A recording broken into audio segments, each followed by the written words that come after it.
ओम नमः सिद्धेभ्यः। ओम नमः सिद्धेभ्यः। ओम नमः सिद्धेभ्यः।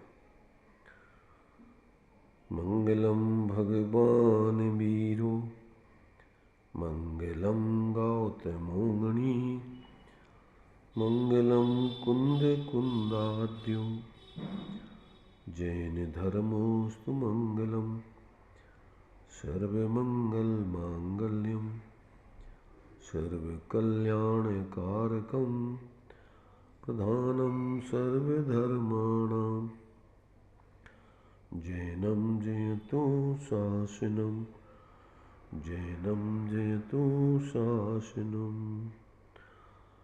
इस भवतरु का मूलयक जानहु मिथ्या भाव ताकू कर निर्मूलयो करिए मोक्ष उपाय करिए मोक्ष उपाय। चर्चा अपनी सम्यक सन्मुख जीव के स्वरूप को समझने की चल रही है।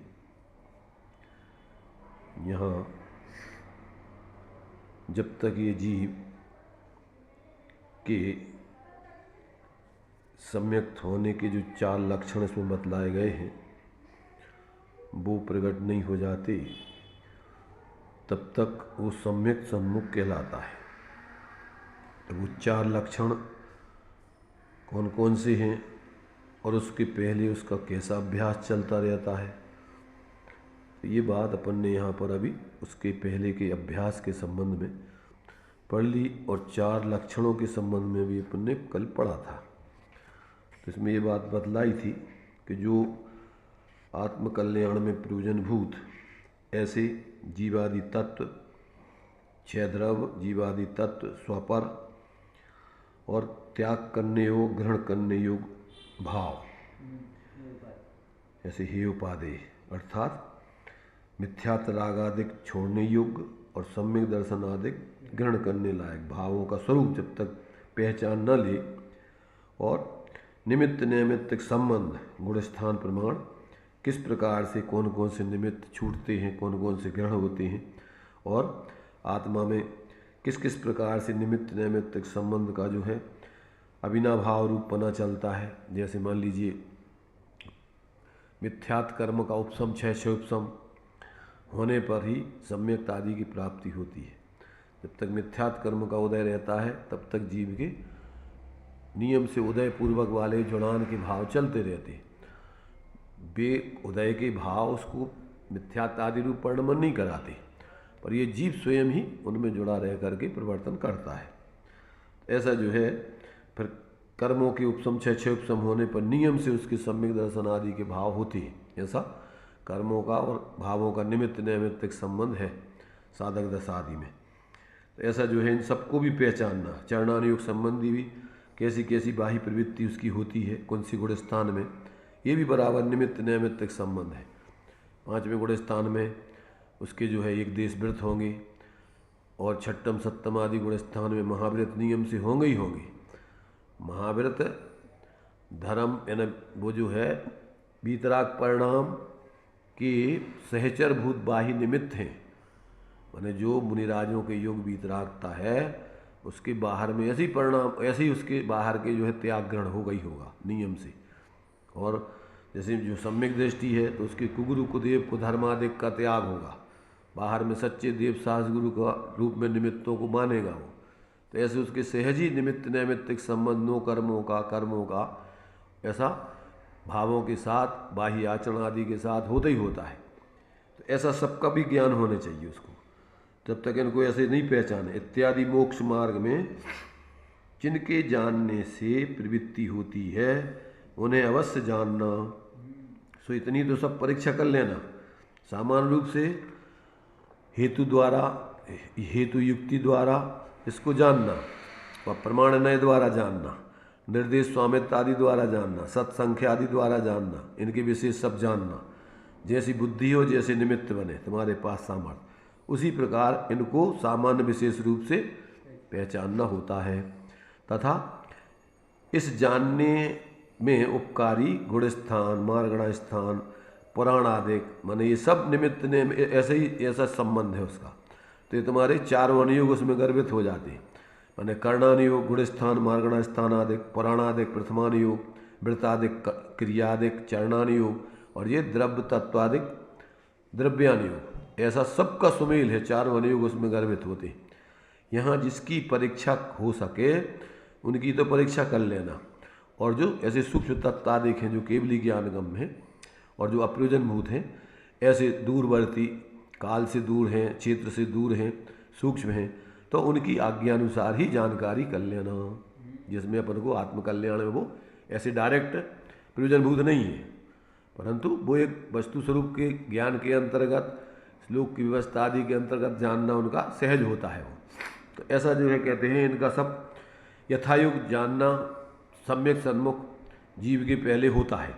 इस प्रकार जानने के अर्थ कभी विचार करता है, कभी शास्त्र पढ़ता है, कभी सुनता है, कभी अभ्यास करता है, कभी प्रश्नोत्तर करता है, इत्यादि रूप परिवर्तन करता हुआ वो अपने जीवन में अपने स्वरूप की आराधना के सन्मुख हो रहा है। क्यों? उसको अपने कार्य करने का हर्ष बहुत है, इसलिए उत्साह है, उत्साहपूर्वक, इसलिए इसको अंतरंग प्रीति से इनका साधन करता है। कोई मजबूरी नहीं, जबरदस्ती नहीं, भय से नहीं, दबाव से नहीं। तो ऐसा स्वेच्छा से ही वो ये सब कार्य अपने अंतःस्फूर्त करता है, और उसको बड़ा उल्लास, आदर, मानो इसके लिए आनंद आता है कि अब हमारा ये कार्य जो अनादिकाल से हमने नहीं किया, ये कार्य इससे सिद्ध होगा, इसलिए बड़े प्रसन्नता से उस कार्य को करता है। इस प्रकार साधन करते हुए जब तक ये चार लक्षण प्रकट न हो जाए, सच्चा तत्व श्रद्धा न हो जाए,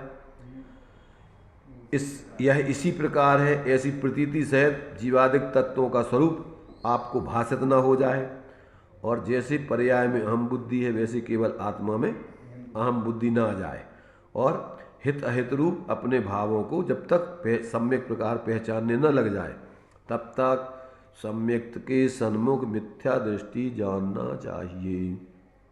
यह जीव थोड़े ही काल में सम्यक को प्राप्त होता है। इसी भाव में अथवा इस भाव में न हो पाए तो अन्य पर्याय में सम्यक को प्राप्त करेगा ही।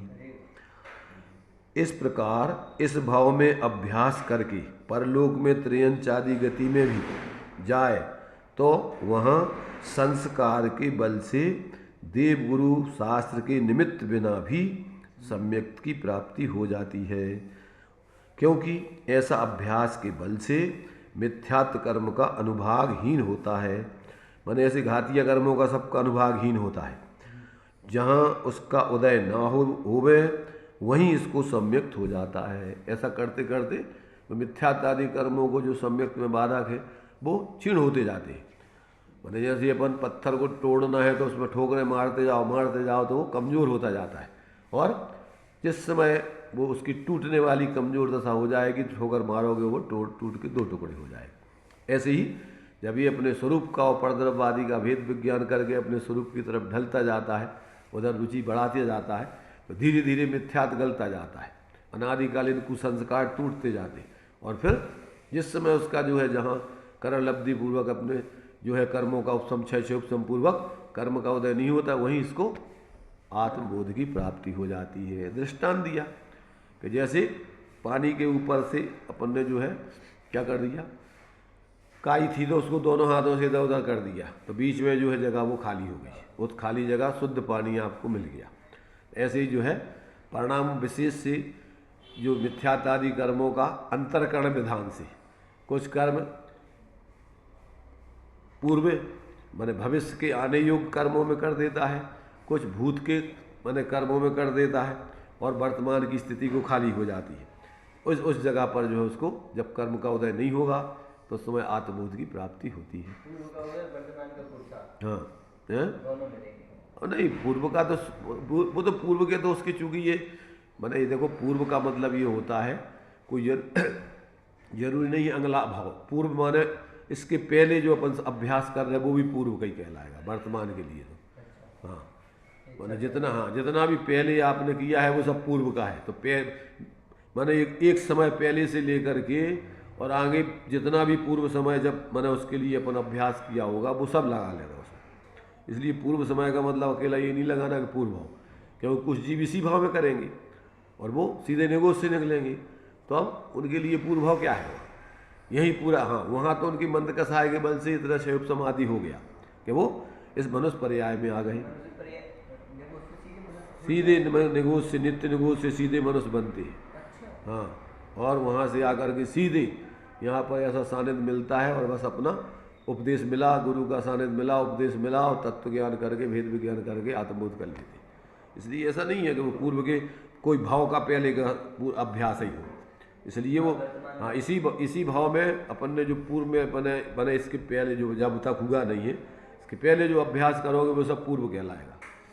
यानी कल जो अभ्यास किया था वो आज पूर्व हो गया, आज वर्तमान के लिए वो पूर्व का हो गया। इस प्रकार से इस भाव में अभ्यास करके परलोक में त्रयंचादिक गति में भी जाए तो वहाँ संस्कार के बल से देव गुरु शास्त्र के निमित्त बिना भी सम्यक्त हो जाए, क्योंकि ऐसे अभ्यास के बल से मिथ्यात्व कर्म का अनुभागहीन होता है। जहाँ उसका उदय ना हो वहीं सम्यक्त हो जाता है। ऐसा भी समय रहता है कि मिथ्यात्व कर्म का उदय नहीं बना, क्या जहाँ उसका उदय ना हो वहीं सम्यक्त हो जाता है। तो उदय ना हो ऐसा भी रहता है क्या? जो ही तो हो रहा भावों से जो कर्मों का उपशम क्षय से उपशम हुई है तो उदय नहीं हुई है उस समय। नहीं, पूर्व से बंधन धारा चली आई। अरे ऐसा नहीं होता, पुरुषार्थ करने के बाद जो तो कर्मों का तुम्हारा जब तुम अंतरकरण विधान से परिणाम विशेष से करोगे तो वहाँ पर उदय नहीं होगा। ऐसा नहीं है कि पूर्व में ऐसा तुम अपने आप हो जाएगा कि पूर्व का उदय नहीं होगा। ये तो तुम्हारे जो मोक्ष सम्यक सन्मुख मिथ्या दृष्टि जीव के पुरुषार्थ के बाद की बात बता रही है, ऐसे अपने आप की बात नहीं बता रहे कि पूर्व में ऐसा भी आ जाए कि बिना पुरुषार्थ के तुम्हारा ऐसा कर्म को उदय नहीं होगा तो सम्यक्त हो जाए, ऐसा कोई विधान नहीं है। मूल कारण यही है। कौन सा मूल कारण है? कर्मों का उदय अनुदय आदि होकर के और जब मैंने पुरुषार्थ विशेष से और वहाँ पर अपने आप सम्यक्त होता है। माने अभ्यास ये तो बस भेद विज्ञान और स्वरूप अनुभव का कर रहा है, परिणाम स्वरूप में मग्न करने का कर रहा है, और जिस समय वो कर्मों का अनुदय रहेगा उसी समय सम्यक्त होगा आपको। और वो कर्मों का उदय अनुदय जो है वो तुम्हारे ऐसे तत्वाभ्यास भेद विज्ञान के बल से होगा। ऐसा नहीं है कि वो अपने आप ही जो है बिना तत्वाभ्यास के बिना भेद विज्ञान के हो जाएगा। तो इस प्रकार से यहाँ कहते हैं मूल कारण यही है। देवादिक का तो बाह्य निमित्त है, सो मुख्यता से तो इनके निमित्त से ही सम्यक्त होता है। तारतम्य से पूर्व अभ्यास संस्कार के बल से वर्तमान में इनका निमित्त ना भी हो तो भी सम्यक्त हो सकता है। क्यों कि सिद्धांत में तन्निसर्गादधिगमाद्वा तत्वार्थ सूत्र अध्याय 1 तीसरा सूत्र ऐसा कहा है। इसका अर्थ यही है कि वह सम्यक दर्शन निसर्ग अथवा अधिगम से होता है। वहाँ देवादिक बाह्य निमित्त के बिना हो उसे निसर्ग हुआ क्या कहते हैं, और देवादिक के निमित्त से हो उसे अधिगम से हुआ कहते हैं। एक दूसरी विवक्षा से ऐसा समझो, जिसको अपन बोल रहे हैं निसर्ग, वो भी अधिगम है, क्योंकि वर्तमान में भले ही उसको उपदेश नहीं मिला परंतु पूर्व का उपदेश उसके लिए है, इसलिए वो भी उस अपेक्षा से अधिगम कहलाएगा। और जो तुम्हारे से अधिगम है अर्थात देव शास्त्र गुरु आदि के निमित्त से होता है वो भी निसर्ग है, क्योंकि वो देव शास्त्र गुरु से नहीं होता है, वो अपने ही स्वरूप के अपने ही बल से होता है। इसलिए जिसको अपन अधिगम कह रहे हैं वो निमित्त की मुख्यता से है, और जिसको निसर्ग कह रहे हैं वो स्वभाव की मुख्यता है। पर ये 5 समवाय तो दोनों में है ही है, अभी निमित्त नहीं है तो पूर्व का है, और अब निमित्त हो चाहे पूर्व का हो, पर हुआ तो वो अपने स्वरूप से ही है, कोई देव शास्त्र गुरु से नहीं होता है। इसलिए निसर्ग माने स्वरूप स्वभाव से ही होता है, वो अपने के बल से होता है दोनों में। और अगर जिसको अपन अधिगम बोल रहे हैं वो भी निसर्ग ही है, और जो निसर्ग बोल रहे हैं वो भी अधिगम है, क्योंकि वो बिना उपदेश के चाहे वर्तमान में हो चाहे पूर्व का, पर उपदेश पूर्व का ही होगा, ऐसा उसको समझना। इस प्रकार से यहाँ कहते हैं कि तारतम्य से पूर्व अभ्यास संस्कार से वर्तमान में इसका निमित्त ना हो तो भी सम्यक हो जाता है। सिद्धांत में तन्निसर्गाद अधिगमाद्वा तत्वार सूत्र में ऐसा कहा है। इसका अर्थ यही है कि यह सम्यक दर्शन निसर्ग अथवा अधिगम से होता है। वहाँ देवादिक बाह्य निमित्त के बिना हो उसे निसर्ग से हुआ कहते हैं, और देवादिक के निमित्त से हो उसे अधिगम से हुआ कहते हैं। एक में निमित्त की मुख्यता से कथन है, एक में उपादान की मुख्यता से। देखो तत्व विचार की महिमा, तत्व विचार रहित देवादिक की प्रतीति करे, बहुत शास्त्रों का अभ्यास करे, व्रतादिक पाले, तपश्चरणादि करे, उसको तो सम्यक्त होने का अधिकार नहीं, और तत्व विचार वाला इनके बिना भी सम्यक्त का अधिकारी होता है। अब देखो इन 3 लाइनों में अपन को उसका भाव पहले समझना चाहिए। तत्व विचार की महिमा बता रही, तत्व विचार के बिना रहित का करे, देवादिक की प्रतीति करे। प्रतीति करे माने औपचारिक रूप में बाहर से देवादिक की प्रतीति करे, उनका स्वरूप नहीं जानता वो। बहुत शास्त्रों का अभ्यास करे, शास्त्र पढ़े खूब, वृतादिक पाले, बाहर में मुनि वृत्त धारण कर लेवे, श्रावक के वृत्त ले लेवे, और भी करे। और उत्तर तुम्हारे से उत्तर गुणों के अंतर्गत तपचरण आदि आते। मुनिराजों के जो है तप आदि 12 तप जो है उत्तर गुणों के अंतर्गत आते, मूल गुणों में नहीं है। तो कहते हैं तपचरण आदि भी करें वो बाहर में, ठीक है। तो कहते उसको तो सम्यक्त होने का अधिकार नहीं है। कब? तत्व विचार अगर उसने नहीं किया है, तत्व निर्णय नहीं किया है, तो ये सब कर रहा है, भगवान को मान रहा है, पूज रहा है, पूजा भक्ति कर रहा है, शास्त्रों को पढ़ रहा है, तत्व विचार नहीं कर रहा, तत्व निर्णय नहीं कर रहा, पढ़त जा रहा हो, धारणा में भरत जा रहा हो हैं, और भगवान की बस ऐसे पूजा भक्ति कर रहा हो बाहर में। भगवान अनंत देव भगवान है, और ये वास्तव में अपने लिए पूज्य, न उनका स्वरूप जानता है, न शास्त्रों के अर्थ को समझता है, न उसमें से भेद मैंने स्वापर हे उपादेय का निर्णय करता है, बस धारणा में जो कुछ लिखो है सो पढ़त जा रहा है।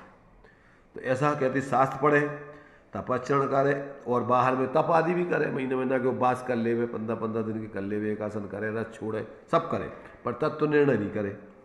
तो कहते उसको तो सम्यक्त होने का अधिकार नहीं है,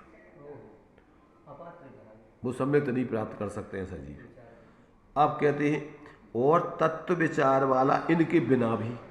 अब इनके बिना भी मतलब कहा कि वो देवादिक की प्रतीति का मतलब बाहर में उसका सानिध्य ना हो उसको, और सानिध्य ना हो मतलब बाहर में उनके सानिध्य में पूजा भक्ति आदि नहीं करता है, और शास्त्रों का अभ्यास ज़्यादा पढ़ नहीं पाता है, शास्त्र वगैरह पढ़ता भी नहीं है ज़्यादा कुछ भी, और व्रतादिक भी मान लो उसकी सामर्थ्य नहीं है पालवे की, ठीक है, और तपस्या आदि भी कुछ नहीं कर सकता है।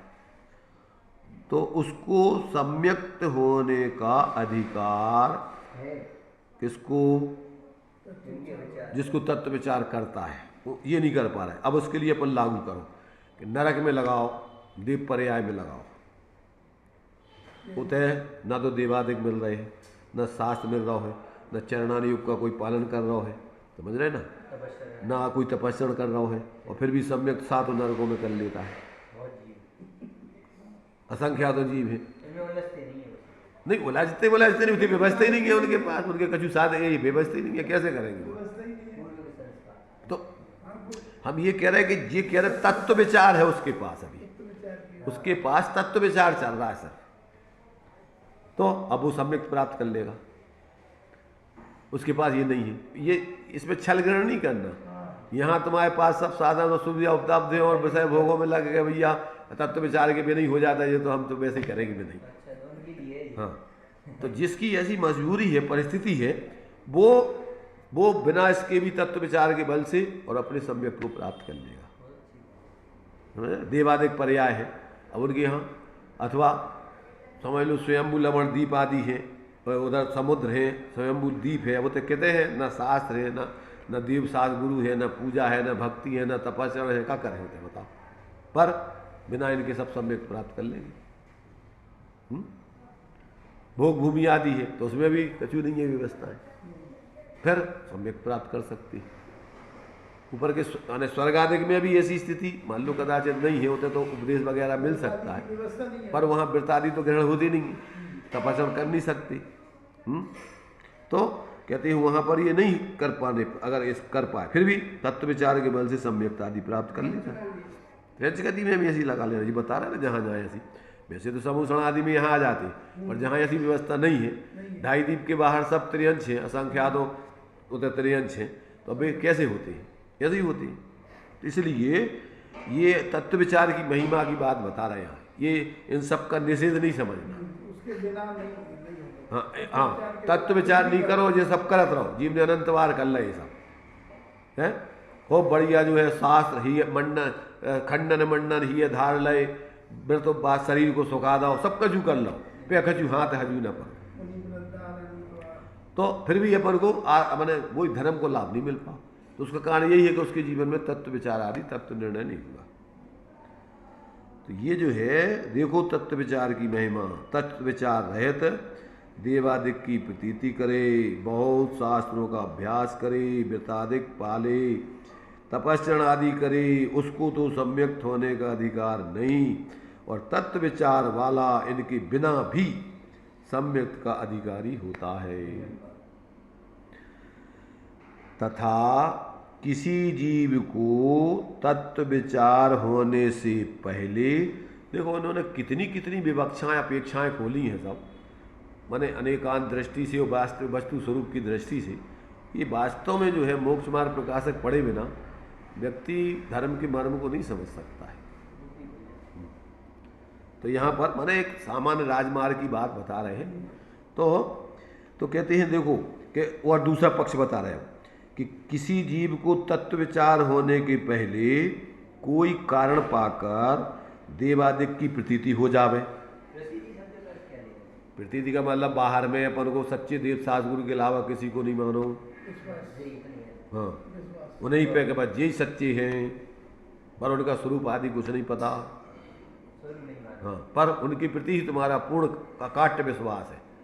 जो अपन ने 7वें अधिकार में दिया ना कि जो जीव जैन हैं, जिनाज्ञा मानते हैं, अन्य किसी को नहीं मानते हो, देवादिक गुरु आदि शास्त्र आदि, तो ये देवादिक इसकी प्रतीति करता है वो व्यवहार में। अभी उनका यथार्थ स्वरूप समझ के वो निश्चयपूर्वक प्रतीति की बात नहीं चल रही, यहाँ व्यवहार की बात चल रही है। तो इस प्रकार से कहते हैं कि किसी जीव को तत्व विचार होने से पहले कोई कारण पाकर देवादिक की प्रतीति हो जाए, वृत्त तप आदि अंगीकार हो जाए, संसार की असारता और जो है आत्मकल्याण में अपने लिए उपयोगी जान करके, और वृत्त तप आदि का ग्रहण कर ले, साधु बन जाए, अनंत बार मुनि बन गए। तो ऐसे ही बाहर में उसको निर्वृत्ति की कि अरे संसार असार है, सब ये तो ठगों की टोली है, और उससे विरक्त होकर के परिग्रह आदि से दीक्षा ले ले, और वृत्त तपस्रण भी करे खूब कि भैया इनसे तपचा निर्जरा लिखी है, तो तपस्रण करने से मूल तप की परिभाषा तो समझता नहीं हो। तप की मूल परिभाषा क्या है? इच्छा निरोधो तपः अथवा स्वरूप प्रतपनम तपः, अपने स्वरूप में एकाग्र होना और उसके बल से इच्छाओं का अभाव होवे, तो मूल तप तो वो है। और ये बाह्य तप तो एक निमित्त मात्र है, अनशन ऊनोदर व्यक्ति पर संख्यान रस परित्याग विमुक्त सयासन काय के लिए बाह्यम तपा, जो दूसरों को दिखें, प्रकृष्ट रूप से एकाग्र होना। तो ये सब कहते हैं वृत्तपादि अंगीकार हो, पश्चात तत्व विचार करें। अब ये बता रहे कि ये सब कर लेने के बाद मैंने जो लोग ऐसा कहा अगर तुमने व्रत आदि ले लो तो अरे बेकार है, ये उसका बेकारपना का निषेध कर रहे हैं। जो लोग एकांत से ऐसा मानते हैं कि बिना सम्यक के व्रत आदि ग्रहण कर लिए सब बेकार है, उनको ये मोक्ष मार्ग प्रकाशक को दिमाग में रखना चाहिए। हाँ, और ऐसी मूढ़ता का मैंने उपदेश नहीं देना चाहिए कि जिनने ग्रहण कर लिए तो उनके प्रति दुर्भाव करके उनको मैं फालतू मान लो तुम। उसकी भी सार्थकता बता रही कि ऐसा नहीं है कि व्रतादिक धारण कर रहे तो अब बेकार होगा, अब इसके बाद तत्व विचार करता है, उसके लिए ज़्यादा अवसर है। तो ये बता रहे हैं कि देवादिक की प्रतीति हो, वृत्तप अंगीकार हो, पश्चात तत्व विचार करे, परंतु सम्यक्त का अधिकारी तो तत्व विचार होने पर, यहाँ तो तत्व विचार की महिमा बता रहे कि तुम बाहर में चाहे साधु बन गए हो, निर्वृत्ति ले ली हो, बहुत सारे शास्त्र पढ़ रहे हो, पूजा भक्ति कर रहे हो, कोई बुराई नहीं, समझ रहे ना। आप तत्व विचार करना चालू किया कि नहीं। पंडित जी बोलते थे कि भैया ठीक है, अब तुम आ गए, तुम व्रत पाल रहे, अच्छी बात है, स्वाध्याय कर रहे, अच्छी बात है, अब तुम अपने तत्व विचार करके स्वरूप अनुभव करने का भी पुरुषार्थ करो, आगे बढ़ो, वो तो मत अटक के चले जाओ। हाँ, ये मत लगे रहो। हाँ, और अब तत्व विचार कर करके, अब तत्व विचार, अब स्वरूप अनुभव, अब तुम अपने एकत्व भक्त आत्मा में हम पना करके उसकी तरफ झुक रहे, अकेले विकल्पों में तुमने मान लो स्वाध्याय। तो ये सब आगे आगे की प्रोसेस है ये पूरी। तो इस प्रकार से पश्चात तत्व विचार करें, परंतु सम्यक्त का अधिकारी तत्व विचार होने पर ही होता है। तथा किसी को तत्व विचार होने के पश्चात तत्व प्रतीति तो ना हो पाई, ना होने से सम्यक्त तो नहीं होगा, और व्यवहार धर्म की प्रतीति रुचि हो गई, इसलिए देवादिक की प्रतीति करता है, वह तप व्रत तप अंगीकार करता है, ये सब करता है। और किसी को देवादिक की प्रतीति और सम्यक्त युगपथ होते हैं, किसी को तो देवादिक की प्रतीति और सम्यक दोनों साथ साथ, किसी को व्यवहार धर्म की प्रतीति हो गई उसका पालन करता है। तो ये कहते हैं हाँ, किसी को देवादिक की प्रतीति और सम्यक युगपथ होते हैं, तथा व्रत तप सम्यक के साथ भी होते हैं और पहले पीछे भी होते हैं। ये पूरी की के बाद में भी सम्यक्त हो सकता है, पहले भी हो सकता है, साथ में भी हो सकता है। इसमें पर इतना तो तत्व विचार की महिमा बता रहे हैं। तुम्हारे लिए सम्यक्त जब ही होगा जब आप तत्व विचार स्वपर हे उपादेय का निर्णय करके अपने स्वरूप की महिमा लाके जो अपने लिए द्रव्यान योग में अपने उस एकत्व भक्त आत्मा की जो है दृष्टि बना के उसमें परिणामों को लीन करना, ये आप नहीं करोगे तो आपका ये जो है कार्यकारी नहीं है इतना अकेला। पर इसका निषेध नहीं समझना। आज जो परंपराएं हैं आपस में लड़ने झगड़ने लड़ाने झगड़ाने की, ये मिथ्या दृष्टि जो नेतृत्व करने वाले लोग हैं, चाहे वेशधारी हो और चाहे बाहर में क्षय उपशम ज्ञान वाले हो, ये खतरनाक है समाज के लिए। वर्तमान में ये आतंकवादी जैसो काम करते हैं, सही बता रहे हैं। वर्तमान में है तो बेबी, अरे हम जा कह रहे कि वर्तमान में बेई है, सो आतंकवादी की जो दुर्दशा होती है वह उनकी हुई है, जो ध्यान रखिए। जिनको आत्मकल्याण करना है उनके लिए मध्यस्थ होकर के एक दूसरे का यथायोग समझ करके और सम्यक संतुलित तरीके से टोडरमल जी का जो इसमें उपदेश है कि अगर उनको अधिक हो गया हो तो दूसरा पक्ष का उपदेश दे करके संतुलन में लाभ है, पर उनके प्रति दुर्भाव करके उनको गाली नहीं देता रहे और एक अलग अलग संप्रदाय बना करके और रात दिन लड़ते झगड़ते नहीं देवे। थोड़े से तो जीव है और नहीं में आपस में लड़त झगड़ रहोगे, कल्याण कब करोगे फिर? और फिर आत्मार्थी जीव को लड़ने झगड़ने का टाइम है कहाँ? माध्यस्थ भाव बतलाया। अगर तीव्र कसाएं होए कोई की तो क्या करना? उसके अभाग्य की महिमा कह के गाली देते रह करके और आपस में लड़ाना झगड़ाना, कि मध्यस्थ होकर अपनी समता आराधना करना। इसलिए ये बहुत बहुत जिम्मेदारी बनती है उपदेशदाता की और नेतृत्व करने वाले की। और ये नहीं करोगे तो अपनी जो है वर्तमान भी जिंदगी खराब होगी और भविष्य तो बिगड़ेगा ही बिगड़ेगा। अनादिकाल से जीव ने किया क्या है? बिना तत्वाभ्यास के नेतागिरी पे आ गया, तो नेतागिरी की बहुत दुर्दशा होती नेताओं की। फिर बिना तत्व ज्ञान के, बिना आत्मज्ञान के, बिना संतुलन की और नेतागिरी करोगे तो क्या करोगे? तुम अपने कसाय के हिसाब से करोगे नेतागिरी, लोगों को भी कसाय पैदा कराओगे आपस में। इसलिए देखो, ये विद्वानों का, ज्ञानियों का जो उपदेश है बड़ा संतुलित व्यवस्थित होता है। किसी जीव का हित ना हो, किसी भी प्रकार से हित ना हो, ये विवेक रख करके वो बोलते हैं और वो सब बातें सोचते हैं। इसलिए यहाँ पर कहते हैं कि ये जो है जिसको इस प्रकार से जो है पहले व्यवहार धर्म की प्रतीति हो गई तो अब व्यवहार धर्म अंगीकार कर लेता है। किसी को देवादिक की प्रतीति और सम्यक्त युगपथ होते हैं, तथा किसी को व्रत तप सम्यक्त के साथ भी होते हैं और पहले पीछे भी होते हैं। व्रत तप सम्यक्त होने के बाद व्रत तप तो अंगीकार करेगा ही, वो कल्याण करना है। उनकी ऐसा नहीं है कि उनकी महिमा नहीं है, चाहे पहले कर लो चाहे बाद में करो, पर राग द्वेष की निर्वृत्ति के लिए बाहर से निर्वृत्ति नहीं लोगे तो आप वितरागता की पूर्ण साधना नहीं कर सकते। इसलिए पहले से हाँ, पहले 7वां जब ही होगा जब पहले तुम्हारे पास व्रत होंगे, पहले से 5वां जब ही होगा जब तुम्हारे पास अणुव्रत आदि होंगे, अणुव्रत आदि होंगे। हाँ? तो मतलब ये है कि देखो कदाचित कोई व्यक्ति इस प्रकार टोढ़ा ने दिया ही है कि जो व्यक्ति जैसे मान लो अभी तत्वाभ्यास होने का पात्र नहीं दिख रहा, उतनी सूक्ष्म बुद्धि नहीं, तो उसको बाहर में कछु वृत्तादि दे के धर्म में लगाए रखे ताकि वो पाप से बच करके आगे कम से कम सानिध्य तो मिलेगा उसको। इसलिए निश्चयाभासी से व्यवहाराभासी वो कथन जो ठीक कहा है। क्यों कि उसके कम से कम सानिध्य तो बना रहेगा, पापों से तो डरेगा वो, और जो निश्चयाभासी तो सुचंदी होकर के दुर्गति में जाएगा, इसको तो निमित्ति नहीं मिलेगी। फिर आभासी तो अपन को देना नहीं है, ये तो बता रहे कि उसमें अभी अपेक्षा लगाना है, तो उसकी अपेक्षा इसको श्रेष्ठ कहा है। तो इस प्रकार से अपन को ये सब बातें समझ करके कहीं भ्रांति में नहीं रहे और अपन किसी को गलत उसमें दे करके सलाह और उसका आहित नहीं करें और अपना आहित नहीं करें। तो इस प्रकार से देवादिक की प्रतीति का तो नियम है, उसके बिना तो सम्यक्त नहीं होता। वृतादिक का सम्यक्त के साथ नियम है नहीं। बहुत जीव तो पहले सम्यक्त हो पश्चात ही वृतादिक को धारण करते हैं, किन्हीं को युगपत भी हो जाते हैं। इस प्रकार यह तत्व विचार वाला जीव सम्यक्त का अधिकारी है, परंतु उसके सम्यक्त हो अभी विचारों में रहे, जब तक सम्यक्त हो ही हो ऐसा नियम नहीं है। क्यों? क्योंकि शास्त्रों में सम्यक्त होने के पहले पांच लब्धियों का होना कहा है।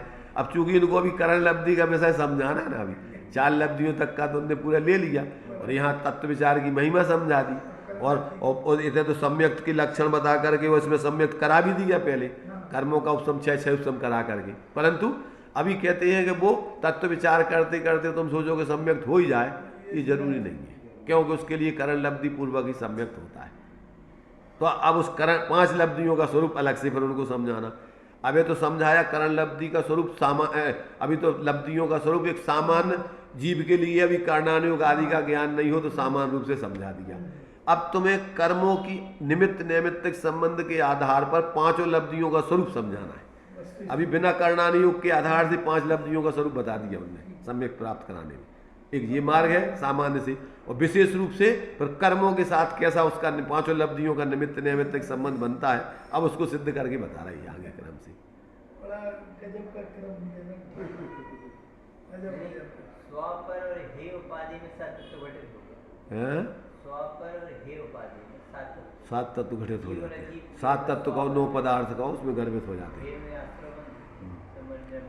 हाँ, उसमें पुण्य पाप आ जाते हैं आश्रव बंध में। आश्रव बंध के 2 भेद है, पुण्य आश्रव पाप आश्रव, पुण्य बंध पाप बंध, इसलिए वो 7 में 9 गर्भित हो जाते हैं। बहुत पुण्य बंध हुआ, ये सुनकर खुशी सी हुई। भाई देखो क्या है, एक एक चीज का अपन को सर्वांगीण ज्ञान होने पर अपना किसी के प्रति दुर्भाव तो होते ही नहीं है, और कहीं अपन भ्रमित नहीं होते। जो एकांगी दृष्टिकोण से जीते हैं उनके स्वरूप को भी समझ लेते हैं, और अगर उनकी कसाय मंद दिखे तो उनको भी अपन समझा सकते हैं, और तीव्र दिखे तो मध्यस्थ रहने में फायदा है। अपन उस पचड़े में नहीं पड़ेंगे, अपन किसी संप्रदाय में शामिल नहीं होंगे, किसी का अपन जबरदस्ती समर्थन भी नहीं करेंगे, मध्यस्थ रह के अपनी आत्मा आराधना करेंगे। इसके लिए आपको आत्मबल चाहिए, क्योंकि लोग में ऐसा सोचते भैया अकेले हम कैसे रहें, कोई ना कोई में तो शामिल हो जाओ। तो शामिल होने से कल्याण नहीं होने। हाँ, कदाचित आप जिस संप्रदाय समाज में हो तो उसमें आप मध्यस्थ रह करके अपनी आत्मा आराधना करोगे, रहना तो पड़ेगा तुम्हें बाहर समाज में, चूंकि निचली भूमिका है तो, पर आपको किसी प्रकार से उनकी मिथ्या अभिप्राय और तुम्हारी क्रियाएं और धर्म के नाम पर जो मान्यता, वो उसका आपको कोई रुचि नहीं है, कोई रस नहीं है। हाँ, तो अब चूंकि जैसे नार की जीव है तो अब उते आपस में उते से तो कोई जा नहीं सका, त्रियंश है, उते से कहाँ जाएंगे, रहना तो पड़े उन्हीं के संग, और पर उन्हीं रह करके सम्यक्त कर सकते हो। आपकी मान्यता उनकी नहीं होगी किसी प्रकार से, बस इतना है। इसलिए इसमें भी लड़ने झगड़ने की जरूरत नहीं है कि साहब वो इस संप्रदाय में तो मैं सम्यक्त कैसे हो जाएगा। उस संप्रदाय की मान्यता नहीं होगी, उनकी वस्तु तत्व की मान्यता होगी। मजबूरी है, उस संप्रदाय से अलग नहीं हो पा रहे तो क्या करोगे तुम? जबरदस्ती थोड़ी होता है कि कभी कभी परिस्थिति ऐसी होती है कि आप नहीं हो सकते अलग। बनाए तो होगा सांप्रदायिकता नहीं आएगी आपके जीवन में, मूर्ता नहीं होगी आपके जीवन में उन संप्रदाय वालों की। तो वो परिस्थिति है उनकी, कभी कदाचित ऐसी भी बनती है। ऐसा वातावरण है, जैसे मान लीजिए अब आज वातावरण ऐसा हो जाए कि आप या तो मोहम्मदन्स में रहो या हिंदुओं में रहो, तीसरा जैन धर्म अलग से, ऐसी है माँ पहले राजा हुए हैं, उन्होंने आदेश दे दिया कि या तो आप इसको स्वीकार करो या इसको स्वीकार करो। क्या करोगे अब? बहुमत में आज वर्तमान में, क्योंकि बहुमत का जमाना है, तो आप किसके कहीं ना कहीं तो आपको रहना पड़ेगा। और अब तुम्हें दोनों की स्वीकार नहीं है, तो अब क्या करोगे? उसमें बहुत हिंसा वाले लोगों को छोड़ना पड़ेगा, जो अपने लिए थोड़े अहिंसक लोग हैं और धर्म के अनुकूल वातावरण जिनमें मिल सकता है, तो आप उसको मजबूरी में, क्योंकि सब्जी खरीदना है और बासी सब्जी है सब, और उसी बासी में से अपन को खरीदना है, तो क्या करोगे? उसी में मजबूरी में तुम्हें रहना पड़ेगा, छांटना पड़ेगा। ऐसे ही गलत लोगों में ही रहना है आपको समाज में। यहाँ पर वातावरण ऐसा बना हुआ है, क्योंकि बीच में अपन देखो जैन धर्म का नामो निशान नहीं रहा, तीर्थंकरों के बीच में कितना जो है राजा उस समय जो है अत्याचार हुए हैं उनके साथ, कैसा टोडामल जी तो वही से मारे गए धर्मांधता में। रातों रात भग जाते थे लोग छोड़ करके, पूरा अपना परिवार लेकर के, जो कुछ ले जाने योग्य है जबरदस्ती राजा की, तो ये करना पड़ेगा, न था इतना नहीं रह सकते। ऐसे मतलब परिस्थितियां हैं, परंतु अब चूंकि इसमें आप बाहर का अगर कदाचित नहीं कुछ कर पा रहे, तो अंदर से तो आप अपनी मान्यता को, अपने स्वरूप का आत्माराधना करके, और जो जिस भूमिका में कर सकते हो, जैसे अमृत दशा में त्रियंश है, नारकी है, देव है, तो वहाँ तो अब आगे कुछ कर ही नहीं सकते तुम। की पराकाष्ठा देखो उस परिस्थिति में भी। हाँ, तो इसलिए ये बहुत इसमें अपने लिए बहुत रहस्य है ये सब जनागम में। कोई बाह्य परिस्थिति तुम्हारे लिए सम्यक को प्राप्त करने में बाधक नहीं हो सकती है। इसलिए यहाँ पर अपन को ये जो अपने लिए आचार्यों का संतुलित सम्यक उपदेश है, उस उपदेश को दिमाग में अच्छे से खचित करके, और फिर अपने जीवन में किसी प्रपंच में ना उलझ करके, किसी पक्षपात में ना रहकर, अपन उस वस्तु तत्व के स्वरूप को समझकर और निष्पक्ष होकर के अपनी आत्माराधना है करें। जहाँ खड़े हैं वहाँ आपके लिए कोई आपको अपने स्वरूप की आराधना करने में कोई बाधा नहीं है। आचार्य मानतोंगों को मानते हैं कि 48 तालों के अंदर बंद कर दिया, अब तो उनकी आत्माराधना को रोक सकता है कोई? तालों में बाहर से तुमने बंद कर दिया, बाहर से तुमने सब कैद कर दिया, सब कर दिया, पर क्या विचारों को कैद कर सकते हो तुम? क्या हमारी भावनाओं को कैद कर सकते हो तुम?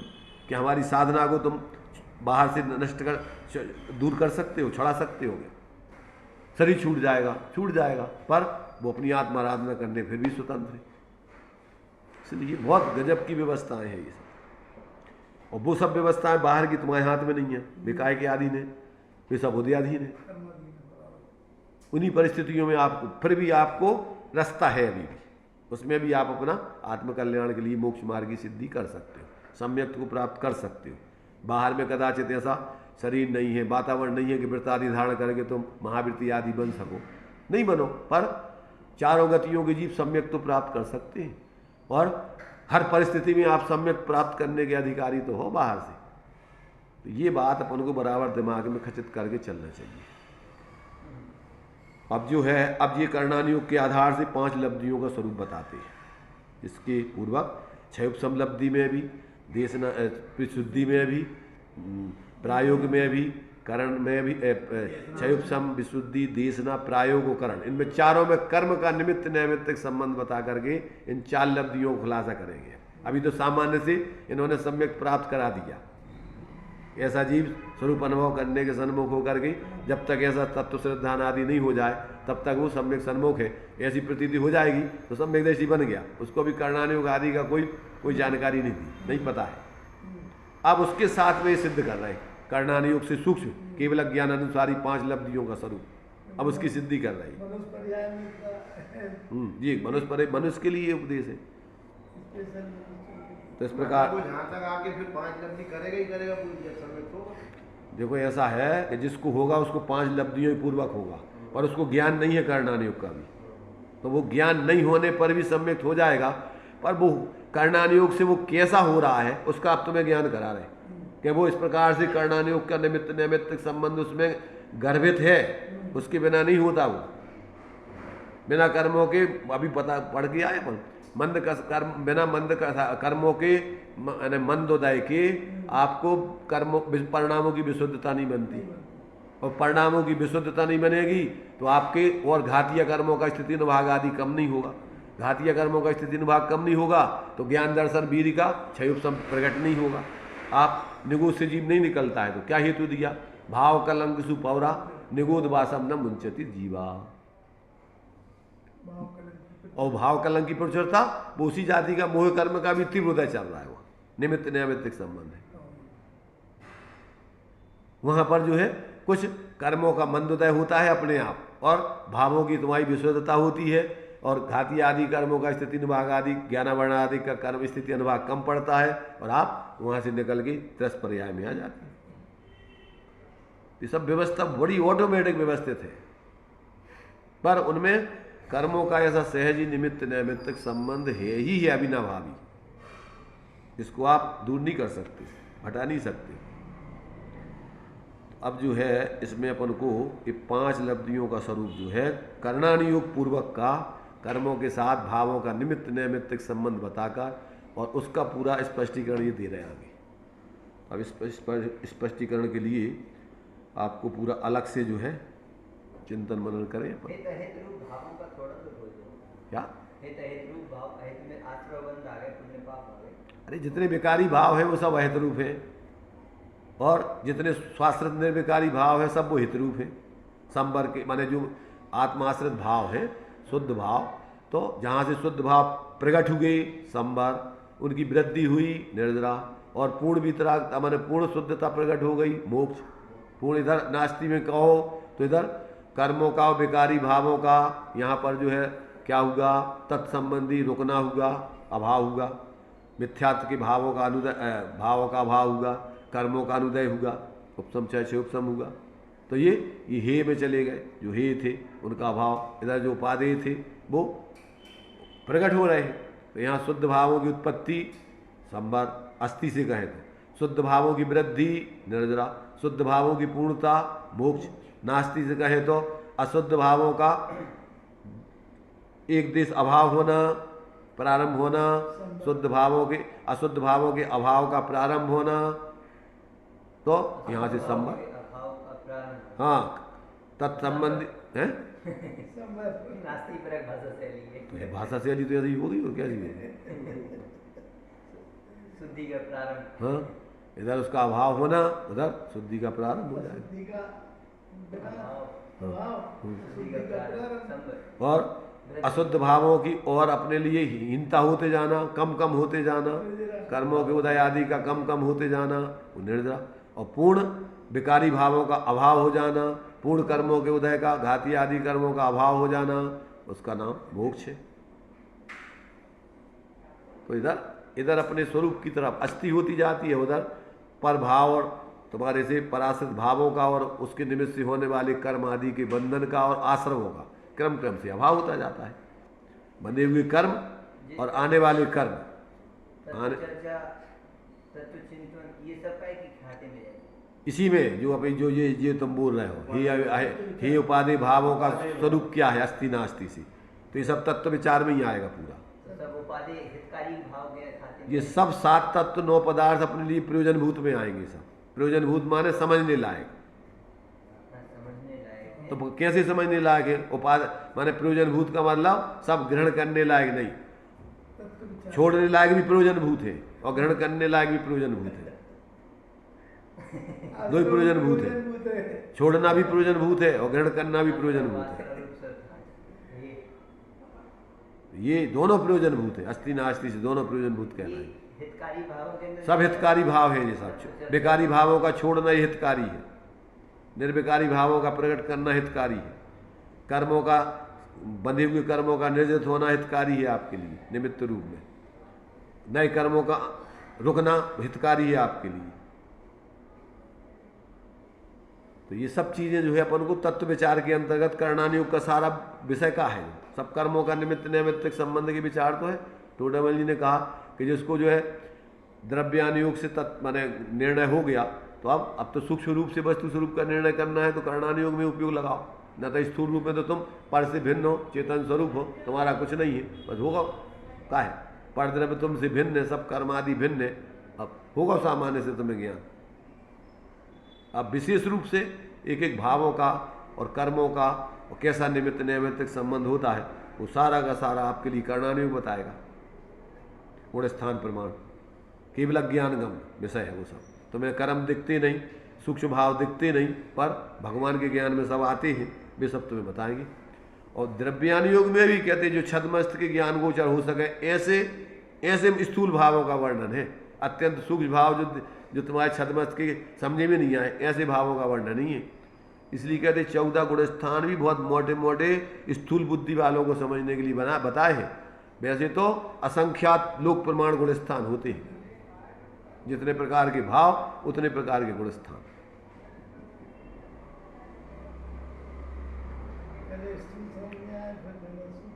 भाई अपन ने स्कूलों में बच्चों की अपन ने 4 क्लासें बना दी थी पहले, फर्स्ट सेकंड थर्ड और फेल।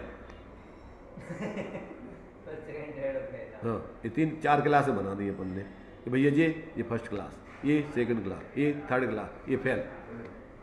अब कैसे फेल हो तुम? एक को शून्य में लगाओ, डबल जीरो। एक को मान लीजिए 5% मिले, एक को 10% मिले, एक को 15 मिले, एक को 20 मिले, एक को 25 मिले, एक को 30 मिले, एक को 32% मिले। एक लाइन में खड़ो कर दो सबको, तो सब एक ऐसी हैं फेल का। नहीं, फेल कह दिया तो फेल मतलब सब एक जैसे फेल है। 32% वालों 32% पास है और 68% फेल है वो। 99% वालों के 99% पास और 1%। और उसमें भी तुम्हारी बुद्धि अनुसार 99 और 100% है भी। अब एक एक व्यक्ति का परसेंटेज अलग अलग है पर मार्क्स से। मतलब तुमने अपने 5 प्रश्न पूछ लिया तो तुमने वही में से निकाल लो फिर, जबकि उसके जीवन से देखो तो एक एक व्यक्ति का मूल्यांकन और एक एक समय का अलग अलग मूल्यांकन होता है। पहले उसके परिणाम कैसे थे, बाद में कैसे हुए, फिर कैसे हुए, प्रति समय के उसके परिणामों का मूल्यांकन है। उसी आधार पे आजकल एग्जाम होने लगे। कितने समय में उत्तर दिया, इसलिए अब वो बहुत स्थूल है, उसमें भी का उत्तर दो तुम, उत्तर नहीं भी दे पाए तो भी उसके अंदर भी कितनी ऊंचाई है। तुम का वही प्रश्न पूछो वो नहीं आओ और बाकी उसके पास सारे आओ थे, और एक के लाने मूर्ख है और 5 ही प्रश्न उसने तैयार करे 5 ही पूछ लिया तुमने, तो 100% 100% पास होगा वो। नहीं, कोई रिसेप्शन में उस समय भूल गो और बाद में कोई तो आपने कही ना कि उस समय की योग्यता, इसलिए प्रति समय की योग्यता भी अलग अलग है। आप उस बच्चे का पूरा मूल्यांकन हर एक समय में नहीं कर सकते। सही बात। इसलिए बहुत यहाँ पर अपन को सोचने के लिए विचार करने की जरूरत है। अपन स्थूल रूप में जो आपस में एक दूसरे को ठप्पा लगा करके मिथ्या दृष्टि, ये फलाने ये ढगाने, और बस आराम से अपन जो है अपन खुद महामूर्ताओं में पड़े हुए। इसलिए अपन को ज़्यादा बाहर में नेतागिरी नहीं करके, जब तक अपनी ऐसी उत्कृष्ट दूरदृष्टि नहीं होगी अपन दूसरे व्यक्ति का पूर्ण मूल्यांकन सही कर नहीं सकते। इसलिए किसी के बारे में ज़्यादा नहीं सोच के अपन अपने जीवन का शोधन करें, अपने से ही तुलना करके और अपने ही आगे प्रतिस्पर्धा अपने से करें, दूसरों से नहीं करें। आज का अन्य कल हमारे परिणाम कैसे थे, आज कैसे चल रहे, अब आगे कैसे तो अपन अपने से ही प्रतिस्पर्धा करके आगे बढ़े। पहले हमारे जो है पहले से अभी ये ठीक है, अब आगे और कल से आज ठीक है, तो ऐसे करो तुम्हारा कल्याण हुई। दूसरे के एक दूसरे की तुलना कर कर आगे तुम जगह गड्ढे में पड़े रहो, इसी कल्याण का मार्ग नहीं है, उसमें राग द्वेष की वृत्ति होती रहती। इसलिए इन सारी बातों को बहुत ही संतुलित तरीके से अपन को समझ करके जीना चाहिए। और अपना मूल में प्रत्येक व्यक्ति को अपना कल्याण करने का अधिकार है, दूसरे का तो कुछ करने की व्यवस्था ही नहीं है ना किसी की। तो दूसरों के संबंध में ज़्यादा सोचना तो तुम्हारे लिए जरूर आवश्यक ही नहीं है, अनावश्यक है, बल्कि समय खराब करना है। उससे क्या होना ये बताओ? दूसरों के तुम गुणाभाग लगाते रहने से तुम्हारा क्या कल्याण हो जाएगा? हाँ, इतना जरूर है कि जिनसे तुम्हारा संपर्क है, मान लो तो उनका बराबर देवशास्त्र गुरु है, साधर्मी है, तो उनका विवेक इतना होना चाहिए कि ये उस मार्ग के अनुयायी है और ये वास्तव में सही है कि नहीं, तो ताकि उनसे तुम क्या है भ्रमित नहीं हो सको। तो वो विवेक जरूर है, पर अपने कल्याण और अकल्याण से उनका डायरेक्ट ऐसा नहीं है कि भाई तुम्हारा कोई कल्याण कर दें बिगाड़ दें, तुम अपना सही मार्ग पे चलोगे, कोई तुम्हारा कुछ नहीं कर सकता। इस प्रकार से साधन में भी यदि राग का पोषण करा रहा है तो साधन जो भी हो, अपन देखो का है, ज़्यादातर सांप्रदायिक साधर्मी नहीं है, विधर्मियों से भी खतरनाक है। क्यों कि वे मोहजन्य तुम्हारे प्रति लगाव रखते हैं, तुम्हारी सारी बातें मानेंगे और अपने विधर्मी जिसको उन्होंने मान लिया है उसकी अच्छी से अच्छी बातों का भी निषेध कर देंगे। तो वे उनसे भी ज़्यादा खतरनाक है। विधर्मी से तो तुम सजग रहोगे, इनसे सजग नहीं रहोगे जो तुम्हें दुर्गति में पटक देगी, झूठी तुम्हारी प्रशंसा करके, चापलूसी करके, और तुम्हारी गलती का पोषण करते हुए उसका नहीं बता करके। इसलिए तो गुणभद्र स्वामी ने लिखा है कि उस आचार्य से तो वो दुष्ट भला है, वो तुम्हारा दोष बताने वाला, कि वो आचार्य जो तुम्हारे दोष नहीं बता रहा है, कि अगर हम इसके दोष बताएंगे जो तो हमारे संग से भग जाएगा, हमारी विनय नहीं करेगा, तो कहते वो तो तुम्हारा उस शत्रु से भी गया बीता है, दुर्गति के पात्र बनाने वो निमित्त बन रहा है। क्यों नहीं बताया उसने? तुम्हारे ऊपर निर्भर था वो, और तुमने उसको क्यों नहीं बताई गलती है?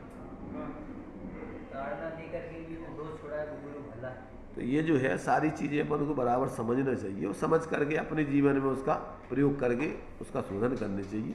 अपन एकमात्र दूसरों को ही नहीं देखते रहे और दूसरों के भरोसे नहीं बैठे रहे, दूसरों का दम, कर्तृत्व का दम में नहीं रखें और दूसरों के अधीन होकर के अपन उनके भरोसे नहीं बैठे रहे। अपन अपनी बुद्धि को जागृत करके यथायोग अपना शोधन करके जिए, और जो अपने से श्रेष्ठ हो, अपन को जो चीज़ समझ में नहीं आती तो उनसे निर्देशन आदि करके समझे। चलिए आगे जो है 5 लब्धियों का फिर करणानुयोग के आधार से निमित्त नैमित्त संबंध भावों को बता करके उसका खुलासा करेंगे।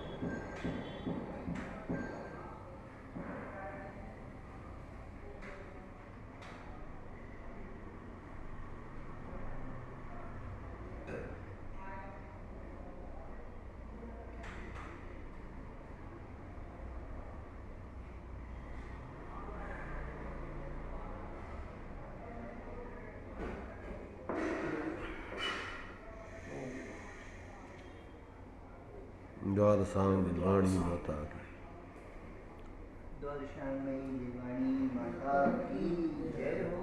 महान जैन धर्म की